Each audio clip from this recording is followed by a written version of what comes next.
Assalamualaikum warahmatullahi wabarakatuh. Waalaikumsalam warahmatullahi wabarakatuh. Bismillahirrahmanirrahim. Alhamdulillahi rabbil alamin. Wassalatu wassalamu ala ashrafil anbiya'i wal mursalin, imamil muttaqin, sayyidil ghurril muhajjalin, wa ala alihi wa sahbihi ajma'in, amma ba'du. Saudara-saudara kaum muslimin rahimakumullah, pada pertemuan terdahulu sudah kita bicarakan tentang memperbaiki akhlak, baik akhlak kepada Allah Subhanahu wa ta'ala, akhlak kepada sesama manusia, maupun akhlak kepada makhluk Allah lainnya di luar manusia. Kemudian secara umum Al-Imam Al-Ghazali rahimahullah membagi akhlak dalam dua bagian besar. Pertama, apa yang oleh beliau dinamakan al-akhlaqul mahmudah, yaitu akhlak yang terpuji. Seseorang yang kepada Allah ia bertauhid, dalam pergaulannya dengan sesama manusia ia mempunyai sifat-sifat yang terpuji, seperti rendah hati, sabar, jujur, ikhlas, dan lain sebagainya. Kemudian dalam sikapnya kepada makhluk Allah di luar manusia, ia dapat mengembangkan nilai-nilai ihsan sesuai dengan tuntunan imannya. Ini seluruhnya dinamakan al-akhlaqul mahmudah atau akhlak yang terpuji. Kemudian yang kedua oleh beliau dinamakan al-akhlaqul mazmumah, yaitu akhlak yang tercela. Seseorang yang di dalam sikapnya kepada Allah mempunyai sifat-sifat kufur, baik dalam bentuk kemusyrikan, kemunafikan, atau hal-hal yang bisa menyebabkan ia menjadi murtad. Lalu dalam pergaulannya dengan sesama manusia, ia mempunyai sikap yang tidak terpuji, sombong, riya, ujub, dusta, khianat, suka menggunjing dan memfitnah, dan lain sebagainya. Sedangkan sikapnya kepada makhluk Allah di luar manusia, ia senantiasa menimbulkan kerusuhan. Itu seluruhnya dinamakan dengan al-akhlaqul mazmumah atau akhlak yang tercela. Untuk memperoleh akhlak yang baik, yang dalam bahasa populernya dinamakan al-akhlaqul karimah, para ulama sufi memberikan tuntunan. Pertama, melalui jalan yang disebut tafalli. Yang kedua, tahalli, dan hasilnya nanti akan membuahkan tajalli. Tafalli artinya mengosongkan diri dari segala macam sifat yang tercela. Sombongnya dibuang, riyaknya dihilangkan, suka fitnahnya musnah, dustanya berhilang. Itu semuanya dinamakan tafalli, mengosongkan diri dari seluruh sifat-sifat yang tercela. Apabila ini sudah berhasil dilaksanakan oleh seseorang, ia naik kepada tingkat yang selanjutnya dinamakan tahalli. Tahalli artinya menghiasi diri dengan seluruh sifat-sifat yang terpuji. Bila sombongnya hilang, berganti dengan tawadhu. Bila dustanya hilang, berganti dengan jujur. Bila khianatnya hilang, dihiasi hatinya dengan amanah, dan begitu selanjutnya. Hasil daripada tahalli, menghiasi diri dengan segala sifat-sifat yang terpuji, akan mengantarkan orang untuk sampai kepada tajalli. bisa menyaksikan kebesaran Allah Subhanahu wa Ta'ala. Maka pada pertemuan kali ini kita akan mulai dengan yang pertama, tafalli, mengosongkan diri dari seluruh sifat-sifat yang tercela, menjauhkan diri dari semua akhlak-akhlak yang tidak baik. Dan pertemuan ini akan kita mulai dengan membicarakan dusta dan akibatnya.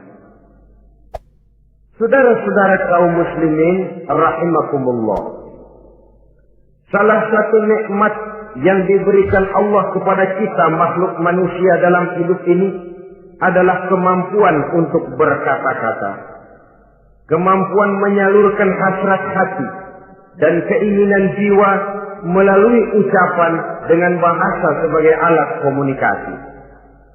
Sehingga orang lalu berkata bahwa al-insan adalah hayawanun natiq. Manusia sebenarnya adalah binatang juga. Cuma saja manusia binatang yang pandai berbicara. Oleh karenanya ini merupakan satu nikmat yang sangat besar yang perlu kita syukuri. Lidah bisa menempatkan seseorang pada posisi yang tinggi.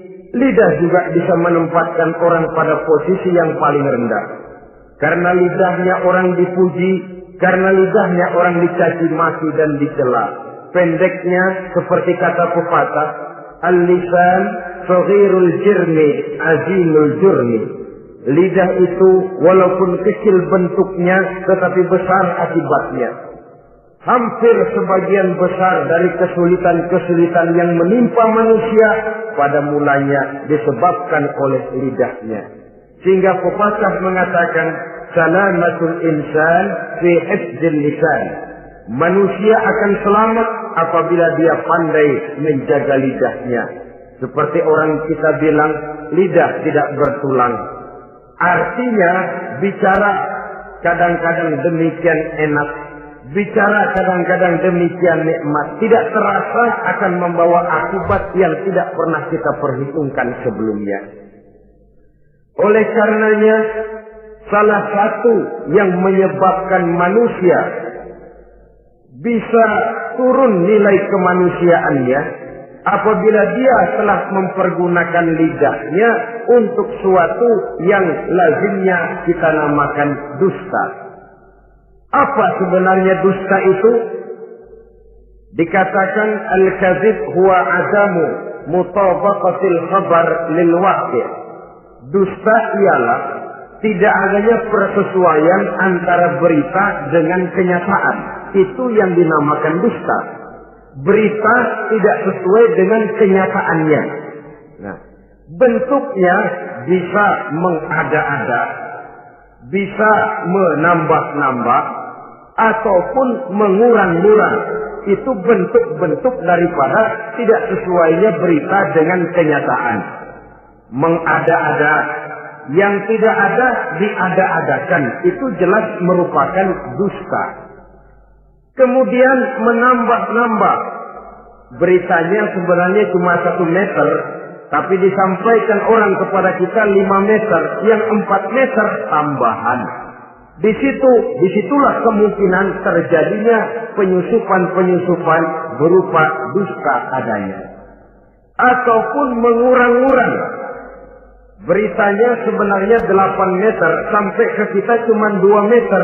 Yang 6 meter berita itu dikorup. Itu juga sudah bagian tersendiri daripada yang dinamakan dusta. Oleh karenanya kita harus berusaha. Pertama dari sifat mengada-ada. Yang tidak ada diada-adakan. Itu jelas dusta. Dan ini pekerjaan paling enak memang. Orang seakan-akan terpesona. Orang seakan-akan kagum. Padahal kita mengada-ada. Barang yang tidak ada diada-adakan. Rasul juga pernah, saudara-saudara. Tapi bernada seperti ini, namun jujur.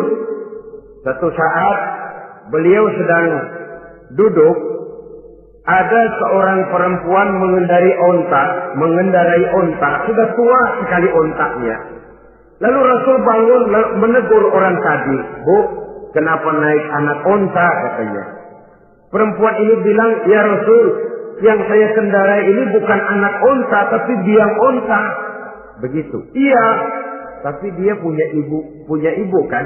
Onta ini punya. Nah, kalau dia punya ibu kan artinya dia anak juga. Ya memang. Nah, kalau begitu kan artinya ibu memang naik anak onta. Nah ya iya kalau itu sih. Kelihatannya mengada-ada, tapi memang benar begitulah adanya. Gurau untuk menghidupkan suasana, tapi tidak terlalu berlebih-lebihan. Yang kedua jenis daripada dusta itu menambah-nambah. Ini juga paling enak. Orang sering bilang, kalau kita ngirim duit, jangan harap kurang, jangan harap tambah. Tapi kalau kita ngirim berita, jangan harap kurang. Duit kita kirim kepada orang, jangan harap tambah. Kurang, jangan harap kurang. Atau jangan harap tambah, kurang bisa. Tapi kalau berita kita kirim kepada seseorang, jangan harap kurang itu berita, nambah bisa. Atau kemudian mengurang-urang, ini juga termasuk jenis daripada dusta. Baik mengada-ada atau menambah-nambah, kemudian mengurang-urangi, seluruhnya merupakan pekerjaan yang paling enak. Kita anggap sesuatu yang biasa, padahal akibatnya nanti akan menjadi luar biasa. Saudara-saudara kaum muslimin rahimakumullah. Apa bahaya dusta dalam kehidupan manusia? Pertama, bagi dirinya sendiri. Orang yang berdusta sebenarnya sudah membahayakan dirinya sendiri. Apa bahayanya? Pertama, ia akan dikucilkan dari pergaulan. Sekali dia berdusta, orang mungkin masih percaya. 2 kali dia berdusta, orang mungkin masih bisa mentolerir. 3 kali dia berdusta, orang ngecap. Ini memang udah wataknya nih. Hobi dah kalau begini. Akhirnya dia dikucilkan dari pergaulan. Lain hari, walaupun dia serius bicara, orang nggak lagi nanggapin sebagaimana yang semestinya. Dikucilkan dari pergaulan. Akibat apa? Akibat dari dusta yang dilakukannya. Akan merugikan dirinya sendiri. Ada satu cerita, saudara. Seorang pengembala kambing sedang mengembalakan kambing di tanah lapang. Satu hari iseng dia sendirian. Ini orang kampung pengen tahu dibohongin. Teriak dia, tolong ada serigala, ada serigala. Mendengar teriakan ini karuan, satu kampung orang nyaris keluar semua. Yang bawa pentungan, yang bawa golok, yang bawa pisau. Mana serigalanya mana? Ini pengembala tadi nyengir. Kagak ada. Gue bohongin lo. Sudah, pulanglah orang kampung ini. Sekali, besoknya begitu lagi. Keluar lagi orang kampung, ternyata juga tidak ada serigala. Pada hari yang ketiga, serigalanya benar-benar datang. Si pengembala tadi pucat, lalu teriak-teriak, tolong ada serigala datang. Nah orang kampung udah nandain. 2 kali kita dibohongin, ini paling dia bohong lagi. Satu pun tidak ada orang kampung yang keluar untuk menolong. Akhirnya kambingnya habis dimakan oleh serigala. Yang rugi dirinya sendiri. 1 kali dia bohong, orang percaya mungkin. 2 kali dia bohong, orang masih tolerir. 3 kali dia bohong, orang nandain. Terkucil dari pergaulan akibat daripada perbuatan dusta. Oleh karenanya saya yakin tidak seorang pun di antara kita yang suka berteman dengan seorang pendusta. Karena apa? Seorang pendusta tidak akan segan-segan menjual temannya sendiri. Mengkambing hitamkan temannya sendiri. Artinya juga merusak pergaulan di dalam kehidupan ini. Penyakit yang bahaya yang kedua bagi diri orang yang berdusta itu sendiri, sifat dusta menyuburkan watak munafik. Nabi bersabda, ayatul munafiki salatun.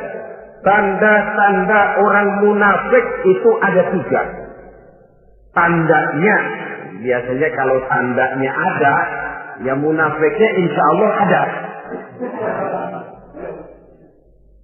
Apa tanda orang munafik itu? Pertama, iza haddatsa kadzdzaba. Apabila berbicara selalu bohong. Belum pernah kalau bicara tidak bohong. Bohong itu sudah jadi lalapnya. Artinya enggak sumbrah ngomong kalau enggak dicampuri bohong. Seperti kurang enak makan kalau tidak pakai lalap. Ada saja bohong yang dibuat-buatnya. Ini ciri atau tanda daripada orang-orang munafik. Apabila berbicara selalu berdusta. Satu. Yang kedua, wa iza wa'ada akhlafa. Apabila berjanji dia selalu ingkar. Selalu ingkar tanpa uzur yang dibenarkan oleh syar'i, itu termasuk ciri daripada orang-orang munafik. Karena itu kita oleh agama diajarkan jangan memastikan sesuatu. Pernah Rasulullah ditegur oleh Allah Subhanahu wa taala ketika datang orang bertanya, "Ya Rasul, Ashabul Kahfi itu sebenarnya berapa orang jumlahnya?" Ada yang bilang 5 orang, 6 dengan anjingnya. Ada yang bilang 6 orang, 7 dengan anjingnya. Ada yang bilang 8 orang, 9 dengan anjingnya. Yang benar yang mana Rasul? Rasul menjawab, besok. Jawabannya besok. Kenapa Rasul berani mengatakan jawabannya besok? Sebab beliau ngandelin. Biasanya kalau ada pertanyaan dari umat, lalu turun wahyu sebagai jawaban atas pertanyaan tadi. Sudah. Besoknya dari pagi Rasul nunggu wahyu turun. Enggak turun. Besok nunggu lagi. Enggak turun juga. Bingung. Sekali turun malah negur beliau. Wala taqulanna li syai'in inni fa'ilu dzalika ghadan illa ayyasha Allah. Kalau belum apa-apa Muhammad jangan berani ngeduluin. Besok. Semuanya hanya bisa terjadi dengan izin Allah. Illa ayyasha Allah. Oleh sebab itu harus diawali dengan insya Allah. Insya Allah besok saya pasti datang. Insya Allah ya karena kita beriman kepada Allah. Kepastian di tangan Allah. Pastinya karena kita memang berniat benar ingin datang. Kita kadang-kadang insya Allah ini jadi lalap sih. Asal dia bilang insya Allah udah tulen kagak mau deh.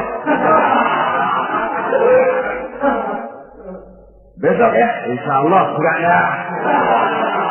Ini salah kaprahnya kita, saudara-saudara. Yang ketiga, ciri daripada orang munafik itu wa iza tumina khana. Apabila dipercaya dia selalu berkhianat. Tidak pandai menjaga amanah dalam kehidupan ini. Tidak boleh mendapat suatu kepercayaan lalu dikhianatinya kepercayaan itu. Maka jangan lupa bahwa kita diberikan lidah, kita diharuskan memelihara lidah. Dengan apa? Menjaganya daripada sifat-sifat dusta. Apabila berjanji, kita berusaha menepati. Apabila dipercaya, kita berusaha menjaga amanah. Kenapa? Mencari kepercayaan itu sulit, saudara. Tetapi memelihara kepercayaan itu jauh lebih sulit. Apalagi kalau yang bernama rahasia. Rahasia itu memang selama masih ada dalam hati. Kalau sudah kita bicarakan kepada orang lain, itu sudah bukan rahasia lagi sifatnya. Memang sih pada mulanya kita bisa ngomong. Nih gue ngomong begini nih sama lu doang nih. Lu jangan ngomong-ngomong sama yang lain ya. Nanti yang kita ajak ngomong lagi sama orang lain. Nih sama lu doang nih. Jangan ngomong-ngomong sama yang lain. Akhirnya kan terus sampai walaupun setiap kali ngomong mesti cuman malu doang nih ya. Tapi akhirnya tuh beritanya jadi merata menjalar. Kenapa? Rahasia adalah apa yang ada di dalam hati. Jikalau sudah kita bicarakan kepada orang, sudah bukan rahasia lagi namanya. Apalagi sifat manusia. Kalau dia lagi seneng sama kita, jangankan perbuatan kita yang baik, perbuatan kita yang salah pun masih dibenarkannya juga. Tapi kalau dia sudah jengkel sama kita, jangankan kita main judi, kita ngaji masih salah. Itu kalau orang sudah nggak senang itu ya begitu. Dia benci sama kita. Jangankan kita main judi, kita baca Quran masih salah. Tapi kalau dia senang sama kita, hampir matanya itu hilang dari penilaian-penilaian yang objektif. Oleh karenanya, sifat dusta menyuburkan sifat kemunafikan di dalam diri seseorang. Yang diantara tandanya tadi, iza haddatsa kadzaba. Apabila berbicara, ia selalu berdusta. Kemudian bahaya yang ketiga, orang yang selalu berdusta jauh dari ketenangan. Sebab apa? Pada saat kita mendustai seseorang, orang itu mungkin percaya. Tapi makin dia percaya, makin tersiksa batin kita. Kenapa? Hati kita sendiri ngomong, lu percaya kok gue bohongin? Kita sendiri tahu bahwa kita bohong. Itu yang menyiksa batin. Jauh dari ketenangan. Apalagi akan timbul satu sifat was-was. Ntar dia tahu. Bagaimana kalau rahasia ketahuan? Bagaimana kalau dia tahu saya bohong? Ini akan menyebabkan seseorang jauh dari ketenangan hidup. Makin rajin dia berdusta, makin tersiksa jiwanya. Lain kalau hatinya sudah mati. Dusta memang sudah jadi profesinya, kebiasaannya.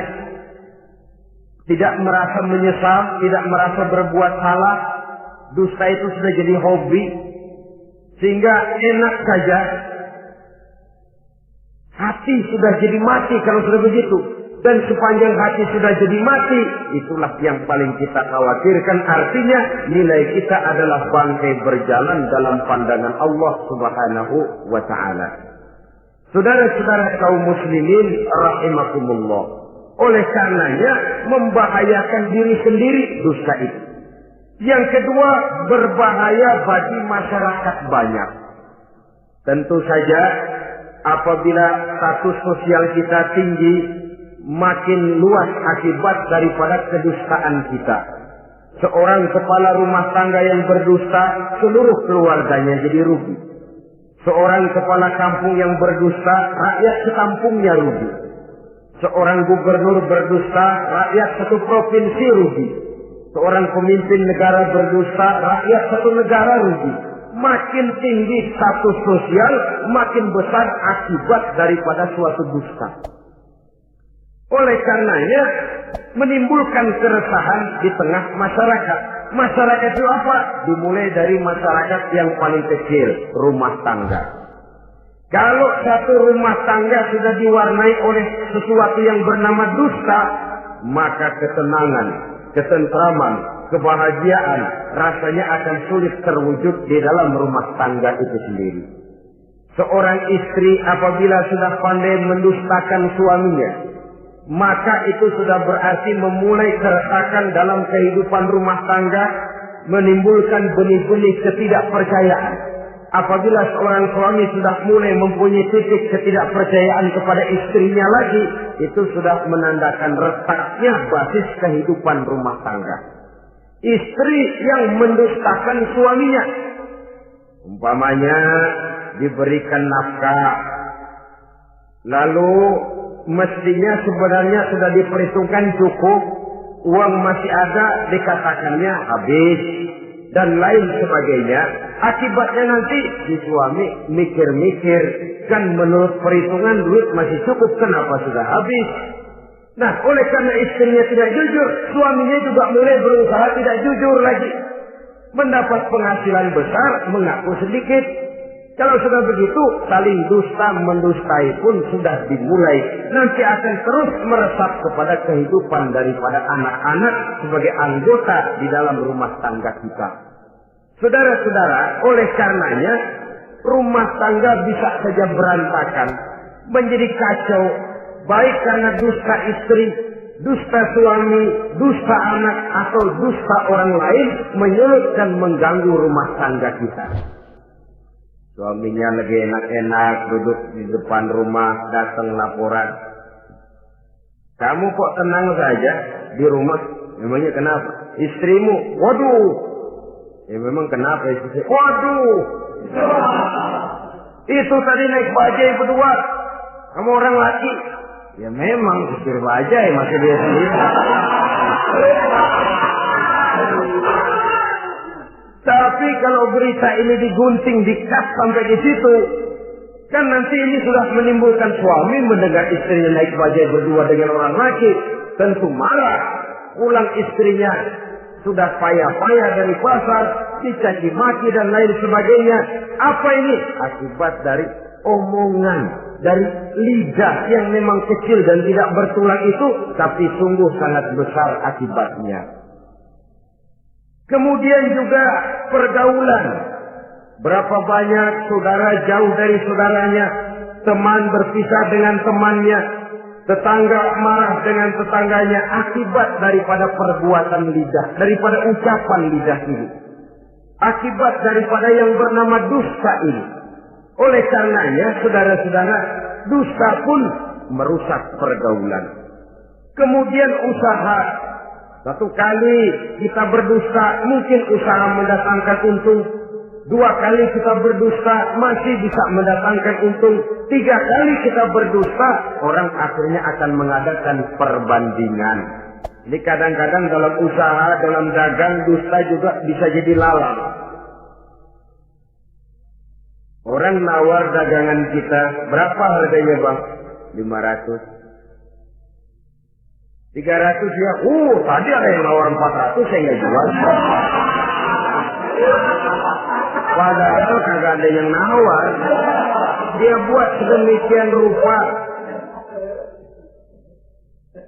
Atau kadang-kadang tidak segan-segan memakai sumpah untuk membela kebohongannya. Walaupun sebenarnya bukan sumpah, karena sumpah itu harus dengan lafzul jalalah, wallahi atau billahi, atau demi Allah.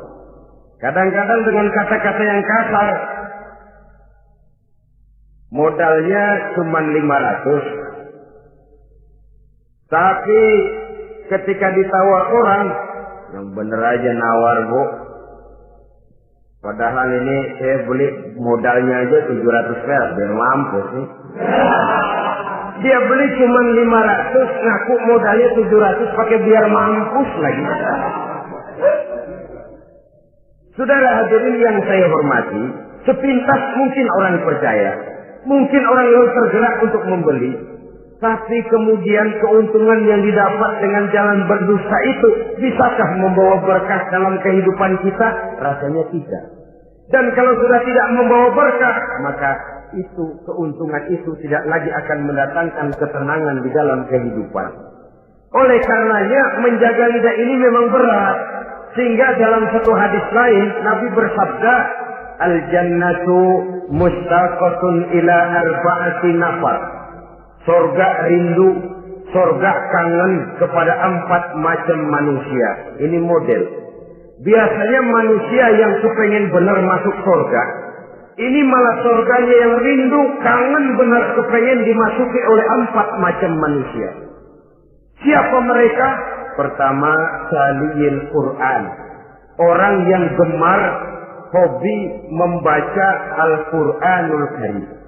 Orang yang gemar membaca Al-Quran dirindukan oleh surga. Apa membaca sekedar membaca? Ya, membaca Quran kan beribadah, dari sebab membaca itu mengerti atau tidak mengerti artinya. Tapi jangan lupa, membaca adalah alat agar kita mengerti. Mengerti adalah sarana agar kita bisa mengamalkan dengan baik. Itu maksudnya. Baca Al-Quran agar kamu mengerti isinya. Kalau sudah kamu mengerti isinya, kamu bisa mengamalkannya dengan baik. Jadi sungguh pun yang dimaksud di sini adalah orang yang gemar membaca Al-Quran, tapi prosesnya setelah membaca, orang mengerti. Sebab orang hanya bisa mengerti kalau dia sudah membaca. Kemudian apabila mengerti, dia terdorong untuk mengamalkan. Tahlil Quran bukan hanya orang yang sekedar gemar membaca Al-Quran, tapi juga yang membawa gaya hidup yang Qurani. Saudara-saudara kaum muslimin rahimakumullah. Tahlil Quran, orang yang gemar membaca Al-Quran dirindukan oleh surga. Yang kedua, wa mut'imil ji'an, orang yang memberi makan orang yang kelaparan. Nabi memberikan anjuran sangat. Siapa yang ingin dekat dengan aku di hari akhirat nanti, bersahabatlah ia dengan yatim, dengan piatu, dengan janda-janda tua yang miskin, perlu uluran tangan, mereka yang hidup di bawah garis kemiskinan. Bila diberikan kelebihan rezeki oleh Allah, bersahabatlah dengan orang yang tidak mampu. Mut'imil ji'an, orang yang memberi makan orang kelaparan, dirindukan oleh surga. Saudara-saudara kaum muslimin rahimakumullah, demikian besar perhatian Islam terhadap kepekaan sosial, terhadap kesetiakawanan sosial ini, sampai dalam ayat Al-Quran dijelaskan oleh Allah Subhanahu wa ta'ala, ara'aita allazi yukadzibu bid-din fadzalika allazi yad'u al-yatim wa la yahuddu 'ala ta'amil miskin. Tahukah kamu, kata Allah, siapa orang-orang yang mendustakan agama, beragama tapi dianggap mendustakan agama? Kalau sudah dianggap mendustakan agama, artinya imannya dusta, dia sholatnya dusta, dia puasanya dusta. Siapa mereka itu?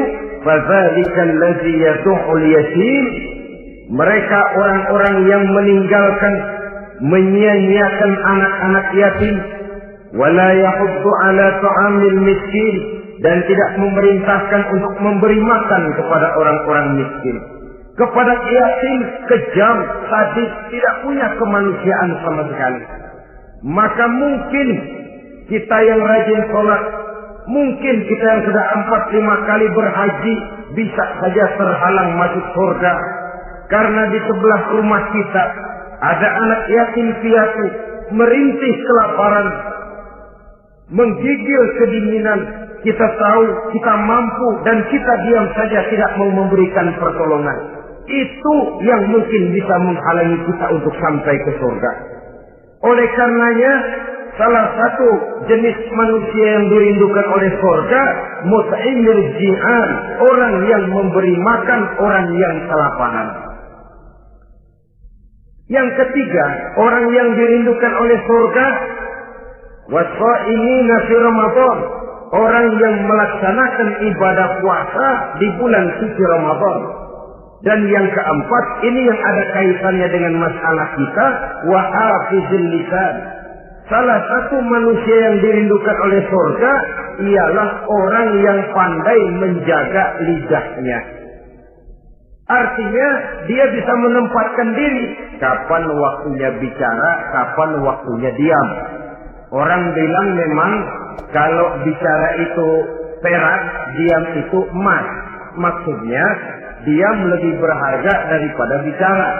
Tapi orang memang harus pandai menempatkan diri. Artinya tahu kapan waktunya bicara, kapan mestinya diam. Kalau waktu diam dia bicara, namanya dia tidak tahu diri. Kalau harus bicara dia diam, dia namanya juga tidak mau menyampaikan sesuatu yang seharusnya dia sampaikan. Sama saja ada orang bilang sedikit bicara banyak bekerja. Sebenarnya harus seimbang. Banyak bicara harus banyak bekerja. Biasanya kalau sedikit bicara banyak bekerja itu dua kemungkinan. Kalau nggak main catur, maling. Yang namanya maling, bicaranya sedikit. Maling buka jendela, lalu berbisik sama temennya. Udah tidur. Ngomongnya segitu, selebihnya dia kerja serapi-rapinya. Sebaliknya, banyak bicara, sedikit kerja, bahkan nggak pernah kerja. Orang gila. Coba dia lihat orang gila, ngomong melulu. Kerjaannya nggak ada. Jadi oleh karena itu memang harus seimbang. Pendeknya kita harus tahu kapan mesti bicara, kapan mesti diam. Kalau menghadapi kebatilan kita diam, kata Nabi, as-sakitu 'alal batil syaitanun asraf. Orang yang diam menghadapi kebatilan, setan gagu. Masya Allah, saudara-saudara. Ada munkarat, ada maksiat, ada kebatilan, ada kezaliman. Dia diam, tidak mau menyampaikan yang benar. Itu setan gagu. Sehingga dikatakan, qulil haqqa walau kana murran. Sampaikan, katakan yang benar walaupun pahit. Dan memang menyampaikan kebenaran bukan main pahitnya. Bukan main getirnya. Banyak resikonya. Tapi ini sesuatu yang harus kita sampaikan. Sebab kata Nabi tadi, orang yang diam menghadapi satu kebatilan sama saja dengan setan gaduh. Orang yang pandai menjaga lidahnya dirindukan oleh surga. Dan ini walaupun kelihatannya pekerjaan ringan, kecil, berat, saudara-saudara. Bahkan diceritakan Nabi Ibrahim itu pernah nangis di hadapan Allah Subhanahu wa Ta'ala. Ketika ditegur, ditanya, kenapa kamu menangis Ibrahim? Saya ini seumur hidup pernah 3 kali berdusta, ya Allah. Bagaimana saya tidak bingung mempertanggungjawabkan ini di hadapanmu? Nabi Ibrahim seumur hidup 3 kali bohong, bingung, nangis. Kita sehari 16 kali bohong, nyengir. Nggak ada bingungnya, emang hobi. Kalau nggak bohong, puyeng palanya. Tiap hari selalu mencari sasaran. Siapa lagi gue bohongin? Saudara-saudara kaum muslimin rahimakumullah. Kelihatannya pekerjaan ini kecil, ringan, tapi sungguh berat. Mengerem lidah, menjaga lidah daripada perbuatan ucapan-ucapan yang tidak mengandung manfaat, apatah lagi sampai bersifat dusta dan membahayakan orang lain. Oleh karenanya, dusta ini kalau dalam agama, berdusta dalam agama biasanya munafik. Mulutnya beragama, tapi hatinya kafir. Jelas itu munafik. Itu dusta juga. Dusta yang membawa kita kepada dosa kelas kasar. Ya kalau kita mendustai teman, memang dosa. Dosa yang nilainya tidak sebesar kalau kita mendustai agama. Tapi sungguh pun demikian, dosa kecil-kecil juga kalau ditumpuk banyak juga. Padahal kata Imam Ghazali, hati itu seperti kaca. Dosa itu debu yang nempel di kaca. Kalau debu-debu itu terus numpuk, kita malas ngelapnya, malas ngebersihinnya. Jadi satu berkarat di kaca, susah banget ngebersihinnya. Coba kaca kalau udah karatan, pakai silet kita gosok, setengah mati. Begitu juga perbuatan dosa. Kalau kita senang dusta, biarinlah dosa kecil. Bohong lagi. Numpuk berkarat di hati itu dosa. Nah hati itu kalau sudah dilingkungi oleh karat, nur, cahaya kebenaran itu sulit untuk masuk. Karena dia sering berdusta, orang lain dianggap sama juga sama dirinya. Ini silakan. Oleh karenanya timbul sifat menyamakan orang lain dengan keadaannya sendiri. Dikala itu hati yang sudah penuh dengan noda-noda dosa itu sudah berkarat sehingga sulit untuk dibersihkan lagi.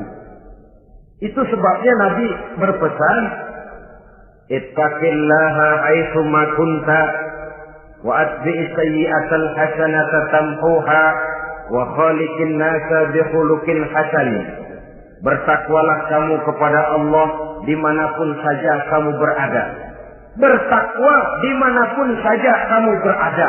Di pasar takwa kita, di kantor takwa kita, di masjid takwa kita, di rumah tangga bertakwa kepada Allah dimanapun saja kamu berada. Kita sih kadang-kadang takwa juga, cuman musinan. Takwa kita pakai tempat. Asal lagi duduk di masjid, dengerin pengajian, dengar kiai pidato, manggu takwa. Bener. Keluar dari masjid, teler aja lagi.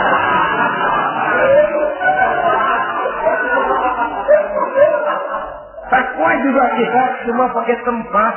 Nabi pesan dimanapun kamu berada, ittaqillah haitsu ma kunta. Bertakwalah kepada Allah dimanapun saja kamu berada. Wa atbi'i sayyi'atal hasanah tamhuha. Ikuti perbuatan salahmu dengan kebaikan, niscaya kebaikanmu akan menghapus kesalahan yang kamu kerjakan. Kalau sadar kita, ya Allah tadi berdusta, astagfirullah, perbanyak istighfar. Ikuti. Jadi begitu tuh kaca kena debu, lap. Kena debu lagi, dilap lagi. Kena debu, dilap lagi. Insya Allah tidak sampai berkarat. Jangan lalu nunggu. Ntar aja dah tobat, udah tua-tuaan dikit. Kayaknya umur dia yang ngatur.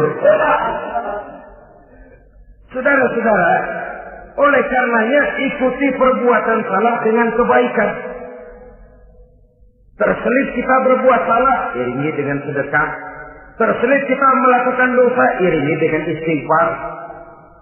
Melihat sesuatu yang haram, astagfirullahaladzim. Lalu dipalingkan, jangan mulut astagfirullah, mata melotot.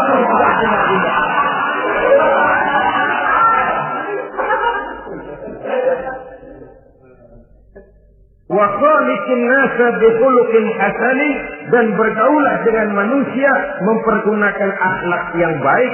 Ini pesan daripada Rasulullah sallallahu alaihi wasallam. Jadi oleh karenanya dusta dengan seluruh akibatnya ini bisa menimbulkan bahaya bagi diri sendiri, bagi rumah tangga, dalam pergaulan, dalam usaha, dalam masyarakat, bahkan pada akhirnya bagi kehidupan satu bangsa dan satu negara.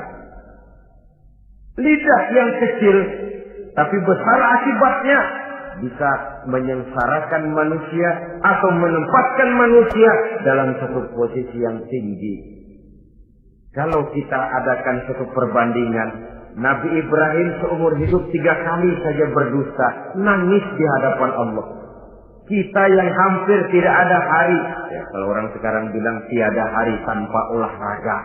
Rasanya kita kalau mau jujur bisa juga bilang tiada hari tanpa bohong. Pernahkah kita menangis menyesali dusta yang sudah kita lakukan? Berapa banyak orang yang sudah kita janjikan kita gantung dengan janji itu. Padahal dia punya hajat yang demikian sangat bergantung kepada kita. Tapi lidah ini enak saja. Gampang dah. Tar. Sok. Gampang dah itu mah. Beres dah beres.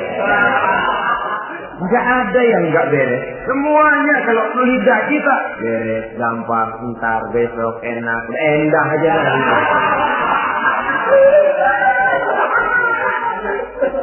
Habis orang kita gantung dengan harapan.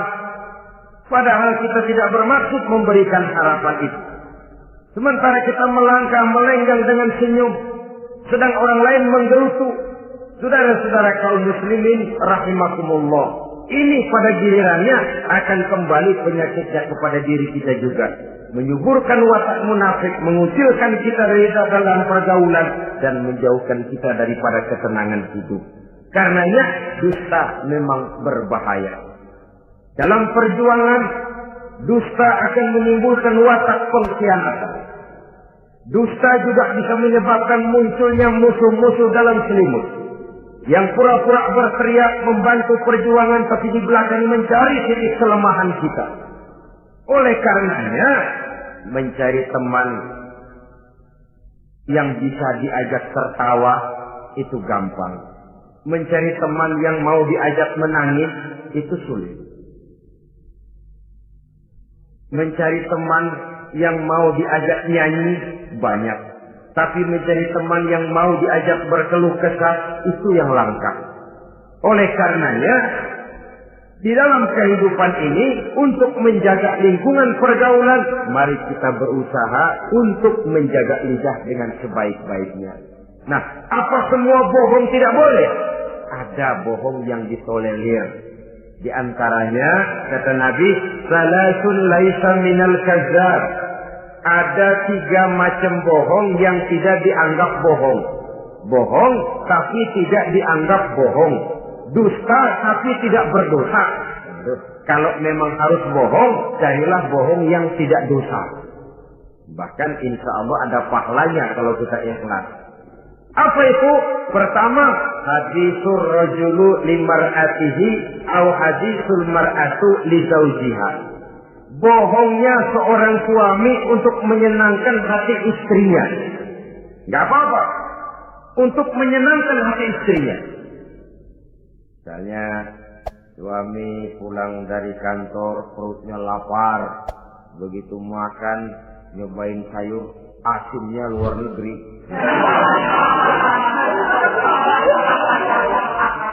Baru dicobain sedikit suaminya udah celam-celam, melotot matanya. Istrinya negor, "Bang, sayur keasinan ya?"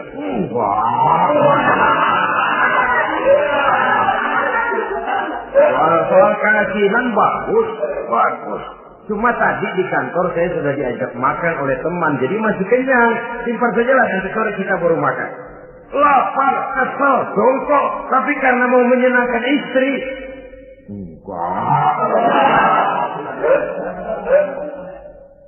Atau sama saja dustanya seorang istri untuk menyenangkan hati suaminya. Bisa saja itu terjadi. Suaminya beli sendal buat istri. Mahal, padahal murah, kena mahal. Warnanya gak enak dilihat, potongannya norak. Suami istri tahu kalau itu sendal murah. Suaminya tanya, "Bagaimana, Bu, sendal yang saya beli?" "Wah, cakep bener, Bang. Luar biasa. Tangga kita mana ada yang pakai sendal begitu. Memang kagak ada, jelek."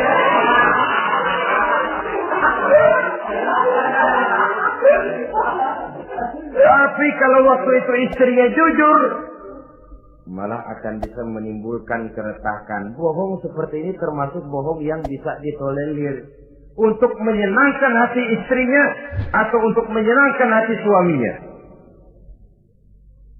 Tapi lalu jangan dieksploitir. Jangan dieksploitir dalam arti untuk menutupi untuk menutupi perbuatan salahnya lalu berdusta. Menutupi perbuatan salahnya, itu yang tidak boleh. Sebab bagaimanapun ditutupi, perbuatan salah toh akhirnya akan naik juga ke permukaan. Yang kedua, al-kadzib li islahi zatil bain. Dusta untuk mendamaikan dua orang yang sedang berselisih. Itu boleh. Malah Raja Iblis, kalau ada dua orang yang sedang berselisih, marahan kita jadi tukang sulut, tukang ngipasin. Datang ke sana ngipasin, datang kemari ngipasin. Tidak mendamaikan. A marah sama B. Datang kita sama A katanya kamu marahan sama B. Ya itu B kurang aja. Enggak begitu. Saya kemarin ketemu di si B, dia bilang kangen sama sampean, pengen ngobrol sama-sama. Padahal B enggak pernah ngomong apa-apa. Dia bohong, dia olah sedemikian rupa supaya orang yang berselisih jadi damai. Itu bohong yang berpahala malah. Yang ketiga, bohong untuk menyelamatkan jiwa seseorang. Itu boleh. Ada orang mau membunuh, PKI nyari ustad. Nah, kamu tahu rumahnya Ustadz Ano, kamu tahu? Tahu, Pak. Gimana? Bapak mau apa? Mau saya bunuh dia, kurang ajar. Oh, orangnya nggak ada, Pak. Mana? Nggak tahu, keluar negeri, keluarnya lagi kali dah. Jauh. Padahal orangnya ada di dalam, tapi dia berdusta untuk menyelamatkan jiwa orang yang sedang terancam. Itu malah boleh, bukan saja boleh, berpahala, malah berdosa kalau waktu itu dia jujur. Mau cari ustaz buat apa, Pak? Mau saya bunuh? Ada, Pak, di dalam, ada.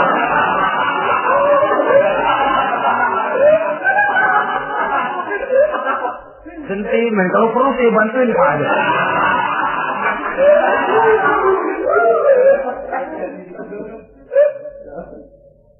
Hanya jenis bohong-bohong seperti ini yang bisa ditolerir. Itu akibat di dunia, saudara. Kita sudah bisa terkucil dari pergaulan, retak rumah tangga, usaha mengalami kebuntuan, masyarakat mengalami keresahan akibat dusta. Di akhirat nanti, na'udzubillah, summa na'udzubillah. Kita baca dalam riwayat Mi'raj, Rasul melihat orang yang lidahnya menyengser ke tanah, digunting, putus, bersambung lagi, digunting lagi, putus lagi, bersambung lagi. Kadang dituangi dengan coran api neraka. Na'udzubillah, coran neraka. Kita nginjak puntung aja lompat. Ini mulutnya dituangi dengan coran dari neraka. Inna lillahi wa inna ilaihi raji'un. Ya, tapi kalau dituangi coran begitu dari neraka kan terus mati sekaligus. Ya, kalau terus mati lumayan. Neraka itu kata Quran, kullama nadijat juluduhum baddalnahum juludan ghairaha liyazuqul azab. Tiap kali hancur kulitnya, kami buatkan kulit yang baru. Diazab lagi, hancur lagi, dibuatkan lagi. Untuk apa begitu? Liyazuqul azab, biar dia rasain. Kalau sekali kemplang mati mah enak. Pokoknya diazab di neraka, digejrot, mati, selesai. Lumayan.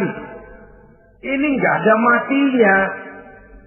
Penyet, bangun lagi, kemplang lagi, persis film cemen.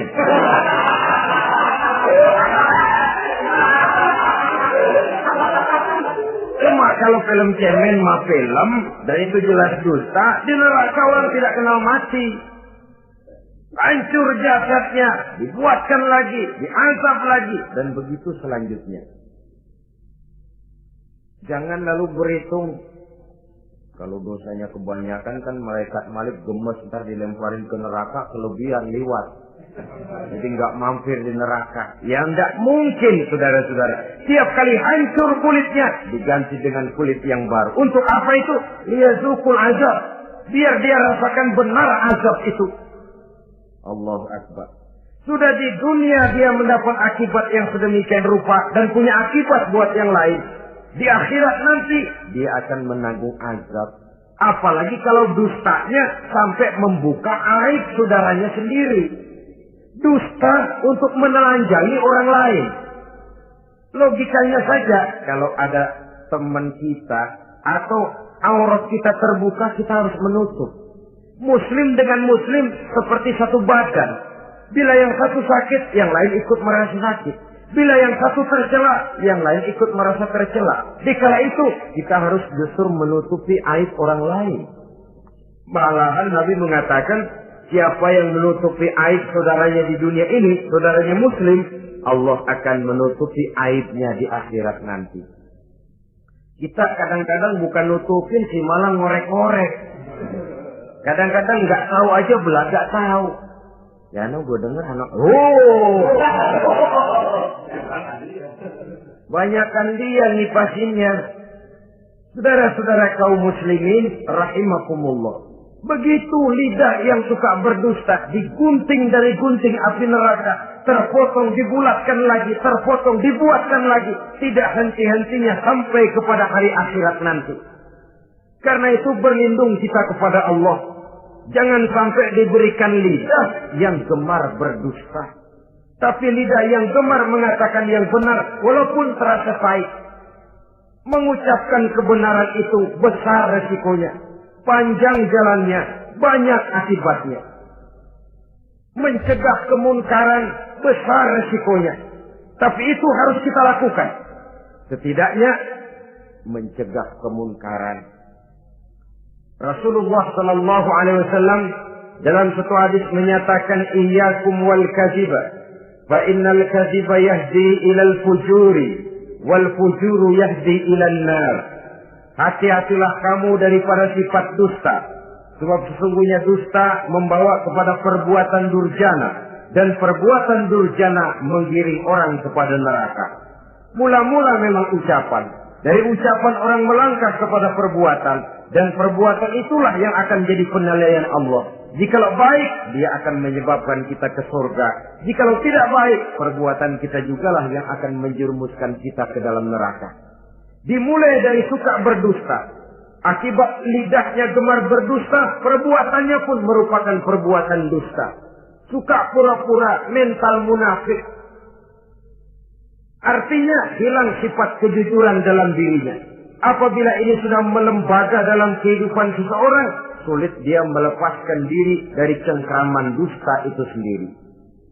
Untuk jangka pendek di dunia ini maupun jangka panjang di akhirat nanti, dusta hanya akan membawa malapetaka bagi diri yang bersangkutan dan juga bagi orang lain.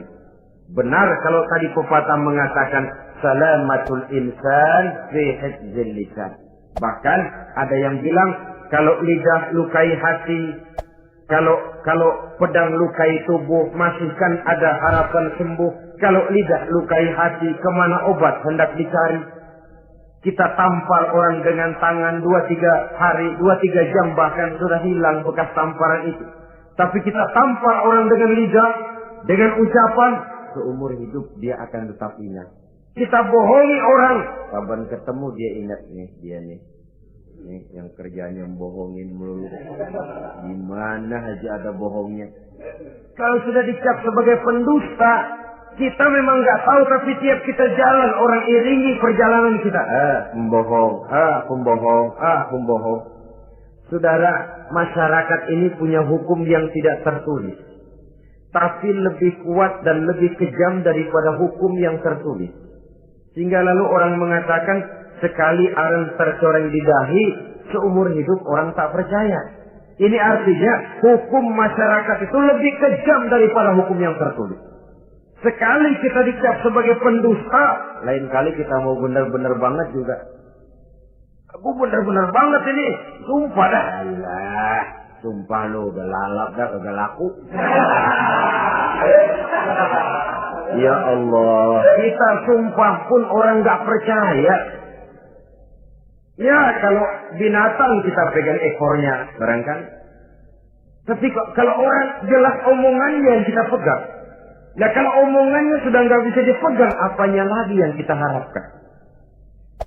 Oleh karenanya, saudara-saudara, lidah yang kecil bentuknya tapi besar akibatnya ini harus diisi dengan nilai-nilai iman. Lidah yang sudah dimasuki nilai iman akan berat untuk berdusta, berat untuk memfitnah, berat untuk menggunjing, ringan untuk mengucapkan yang baik, ringan untuk zikrullah, ringan untuk baca Quran, ringan untuk musyawarah terhadap hal-hal yang baik. Lidah yang ada imannya, aduh berat saja kalau sudah memfitnah orang, berat kalau harus menggunjing orang. Tapi lidah yang belum ada imannya, nyelonong saja. Licin kalau diajak fitnah, licin kalau diajak ngata-ngatain orang, licin kalau diajak mengadu domba orang lain. Dan ini akan berakibat nantinya timbulnya keretakan, keresahan sejak dari pribadi, rumah tangga, masyarakat luas. Akibat apa? Dusta. Dari sekian dusta yang paling kita khawatirkan adalah kalau kita sampai dicap oleh Allah sebagai pendusta agama. Beragama tapi dianggap pendusta. Agama sekedar lipstik, agama sekedar dekorasi, agama sekedar penghias kartu tanda penduduk, tapi hidup jauh dari tuntunan nilai-nilai agama. Pendusta-pendusta agama semacam ini pada gilirannya akan terkena penyakit yang disebut munafik. Iman lidahnya tapi kufur hatinya. Islam ucapannya tapi kufur perbuatannya. Nah, ini resikonya sangat besar. Adapun dusta-dusta kepada orang lain, dosa ya dosa, tapi dosa yang mudah untuk bertaubat. Kalau saya katakan mudah untuk bertobat, saya bukan merangsang kita untuk berdusta, bukan. Tetapi jangan lupa seperti saya katakan tadi, bagaimanapun ringannya satu dosa, kalau ditumpuk dan ditumpuk, dia akan berurat, berakar dan berkarat di hati kita. Dan bukankah hati itu merupakan cerminan dari seluruh panca indera?